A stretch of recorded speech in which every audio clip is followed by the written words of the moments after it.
Hello everyone, Bastrop here, and this video will be the first one of the Misery mini-series, where I'll explain how Misery works and how it differs from Interloper or Nogoa. Misery is the new hardest difficulty mode, replacing Interloper after many years. It's arguably even harder than maxing out all settings on custom. The most obvious changes from Interloper are that you cannot choose any feats, and there is no cheat death option if you do die. The spawn point is fixed. You always spawn in Pleasant Valley at Draft Dodger's cabin at 11 AM in light snow. The wind is randomized though. You'll also quickly notice the Draft Dodger's cabin is burned down. Another, probably the most significant change from Interloper, other than the Afflictions themselves, is that the temperature is much colder at the start, almost comparable to late game Interloper, and after only 3 in-game days, the temperature is the same as late game Interloper. The only good news is that the weather does not get colder than that. It maxes out at Interloper settings. There are a few more changes, not explained anywhere else.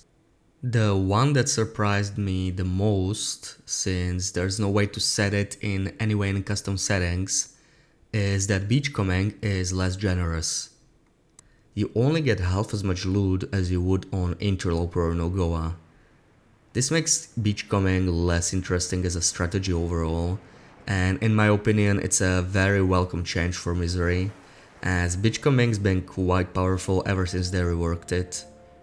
But at the same time, beachcombing is not useless, as it's your only renewable way of getting matches or flares, but you'll get very few compared to lower difficulties. And of course, on Misery you get the new Afflictions, which makes surviving on Misery almost impossible after you get all of them. There's a total of 6 new Misery Afflictions and 5 Misery stages. There is some randomness when it comes to affliction order, but the first and the last afflictions are always the same, and new afflictions are gained at the same time each game, as they are tied to the Misery stages. All the afflictions are permanent and uncurable, and will affect how you play the game for the rest of the run.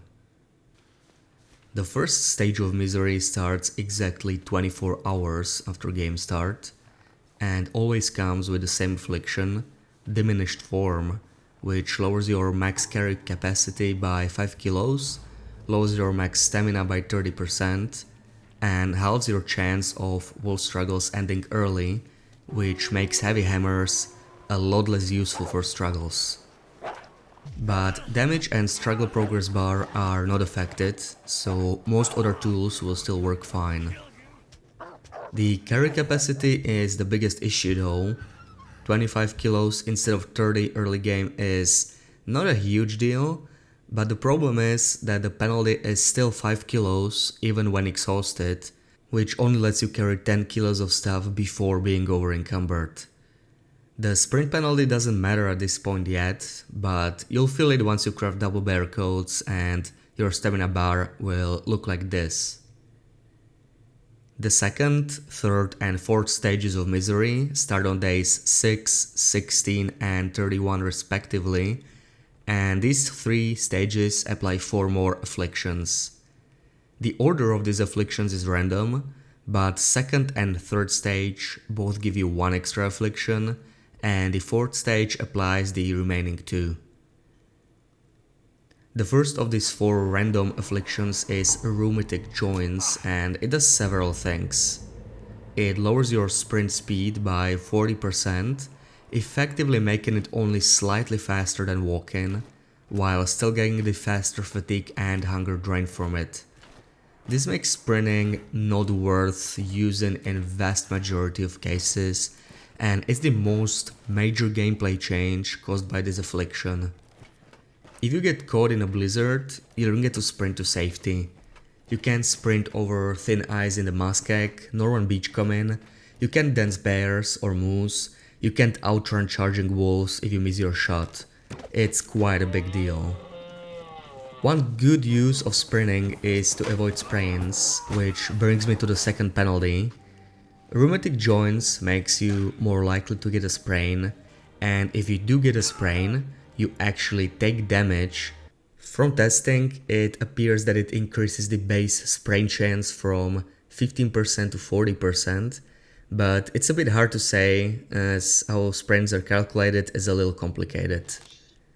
Rheumatic joints also allows you to aim your weapons for one less second before you run out of breath. But this penalty is currently bugged and doesn't seem to do anything.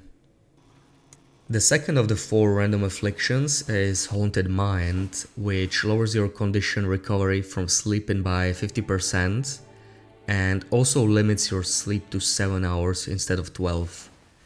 This means you will actually recover even less than 50% condition from sleeping, since normally you'd sleep for 10 hours for optimal recovery, and you can no longer do that.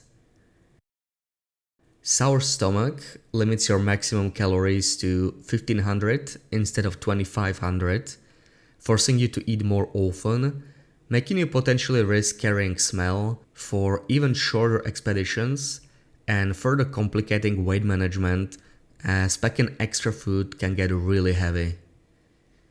The chance to get food poisoning and parasites is doubled, which means if you eat raw predator meat by accident, you instantly get parasites.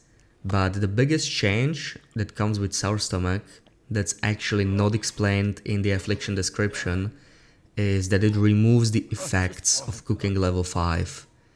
That is, you can still get parasites from cooked predator meat, making bears and wolves unviable as a food source long term. And the same applies to food poisoning, meaning if you want to avoid food poisoning, even with cooking 5, you need to eat food that's not spoiled. This means that in order to avoid food poisoning with sour stomach, if you want to live off meat, which you eventually have to if you survive for long enough, you have to keep hunting for fresh meat. You cannot stock up your bases with hundreds of kilos of meat like you can on lower difficulties, or even on Interloper or Nogoa. And the final of the random 4 afflictions is Frigid Bones. The penalty is straightforward but significant. The feels-like temperature is 5 degrees Celsius lower, so while the weather itself does not get worse than on Interloper, the feels-like temperature can drop lower because of this affliction. 5 degrees is not that much, but it's enough to make quite a difference in how cold you feel. Times when you'd stay warm on Interloper will become times where you slowly lose warmth on Misery, and times when you'd slowly lose warmth on Interloper will now be times where you will start freezing in just an hour or less. Frigid Bones also makes you warm up only half as fast, which is also quite a significant penalty. Single coal fires will now become double coal fires, and double coal fires will now become 4 coal fires. This forces you to carry more fuel or to wait much longer before you fully warm up, which compounds with Diminished Form and sour stomach into even more weight management trouble. The final stage of Misery applies the final affliction, Broken Body, exactly on day 46. From this point onwards, all condition regeneration will not work. Passive regeneration, sleeping, birch bark, stems, even well-fed bonus will not heal you anymore. There is only one thing that can still heal you, and that's frontier cooking recipes, and even then only some. There's 2 different buffs they can give. One is an instant 25% condition increase, which you only get from Prepper Spy and Dockworker Spy.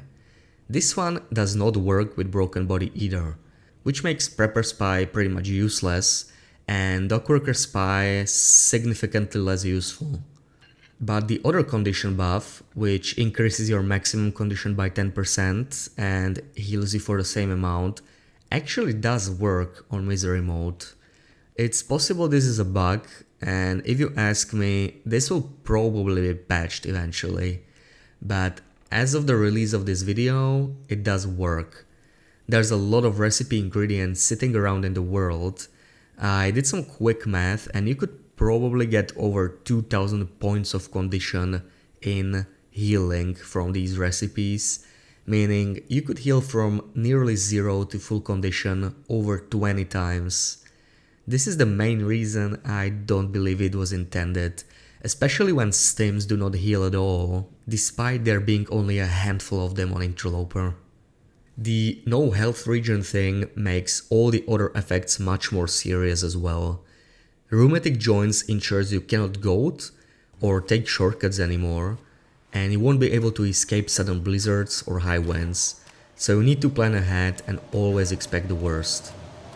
Sour Stomach forces you to always keep hunting for more food, as old world food and kettles will not feed you forever, and you cannot stockpile meat because of food poisoning.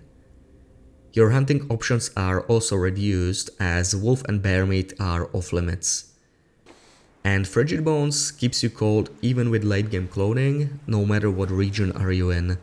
The only affliction that doesn't really synergize with Broken Body is Haunted Mind, which mostly just gets replaced by Broken Body's stronger penalty.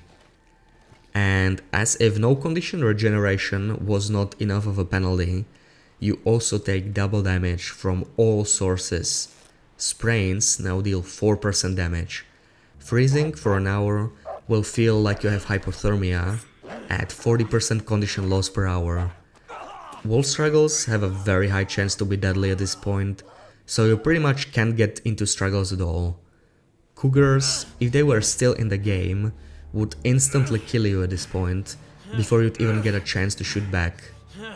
Rope falls would normally not kill you as long as you're over 15% condition, but that does not apply anymore with Broken Body, so you better be sure you can climb that rope all the way, otherwise there's a very high chance you will just die, even from full condition.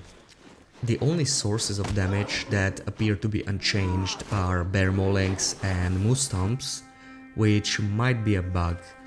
I wouldn't be surprised if this was changed in the future and bears or moose mauling you would mean instant game over unless you have very high protection.